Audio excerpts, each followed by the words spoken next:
वो माँ अपनी संतान की सबसे बड़ी शत्रु है जो अपने बच्चे को भगवान का दास ना बना सके, जो अपने बच्चे को राम के भजन से ना जोड़ सके, जो अपने बच्चे के जीवन में गुरु ना ला सके। और माँ वही है जो अपने बच्चे को गुरु की शरण में लेके जाए, भगवान के भजन से जोड़ दे, भक्ति से जोड़ दे। वो माँ माँ नहीं जिसे अपने बच्चे के कल्याण की चिंता नहीं। जानते उस माँ को क्या कहा गया शास्त्रों में? उस माँ को बहुत बड़ा शब्द बोला गया। एक डायन भी होती है ना मैया जी, वो भी 7-8 घर छोड़ करके किसी 9वें घर पे हमला बोलती होगी, लेकिन माँ अपनी ही खुद की संतान के पीछे पड़ी हुई, उसके सर्वनाश के पीछे पड़ी हुई। मैया जी एक बार जान लीजिए, माँ का धर्म क्या है, माँ का कर्तव्य क्या, और आप अपने बच्चों की माँ नहीं, गुरु माँ हो। ये जो आपका गृहस्थ आश्रम है, इस आश्रम में जो संतान दिख रही है ना आपको, बेटा बेटी, ये आपकी संतान नहीं, ये आपके शिक्षक है, ये शिष्य है। आप कौन हो? गुरु माँ। आपके पति कौन है? गुरु।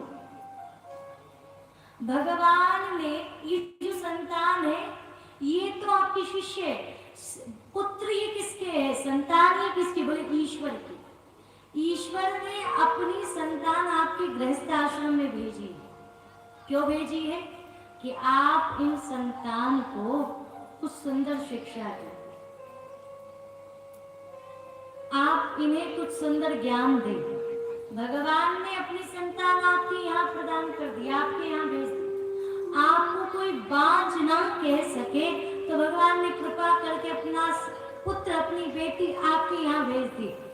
और भगवान ने सोचा कि चलो ये थोड़ा सा हमारी संतान को है, तो हमारी संतान को कुछ ज्ञान देगा, कुछ शिक्षा देगा।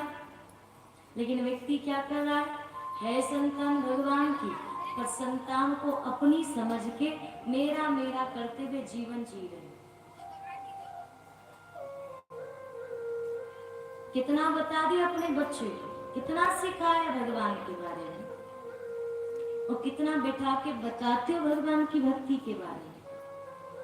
एक बात बताए, आप अपनी संतान को किसी आश्रम में भेजो, वहां आपके बच्चे को पढ़ाया ना जाए ठीक से, और बल्कि वो गुरु आपकी संतान को अपनी संतान मानकर बैठ जाए और कोई शिक्षा ही ना दे, तो आप अपने बच्चे को वहां से वापस लेके आओगे और दोबारा भेजोगे? नहीं। तो भगवान की संतान आपके गृहस्थ आश्रम में आई है, लेकिन आप उन्हें कोई शिक्षा ही नहीं दे रहे, कोई शास्त्र नहीं पढ़ा रहे, कोई उपदेश नहीं, कोई ज्ञान नहीं। तो इस जीवन में तो संतान मिल गई है, इस जीवन में तो पुत्रवती आप बन गई है, अगले जन्म में आपके यहाँ संतान ठाकुर भेज संभव नहीं है। जब आप अपनी संतान को उस आश्रम में नहीं भेजेंगे जहाँ आपके बच्चे को ठीक से पढ़ाया नहीं जाता, तो आप भी तो भगवान की संतान को ठीक से पढ़ा नहीं रहे हो, तो भगवान क्या तुम्हारे ही अपनी संतान भेज देंगे दोबारा? नहीं। क्यों भेजे? भगवान कहेंगे खुद का तो सर्वनाश करा ही लेंगे, मेरे बच्चों का भी सर्वनाश करा देंगे, फिर क्यों भेजूं मैं अपनी संतान को उसके? लेकिन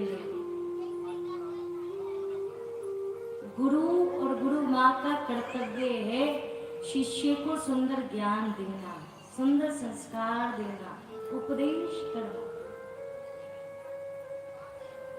इसीलिए आपके घर में जो बालक है, संतान है,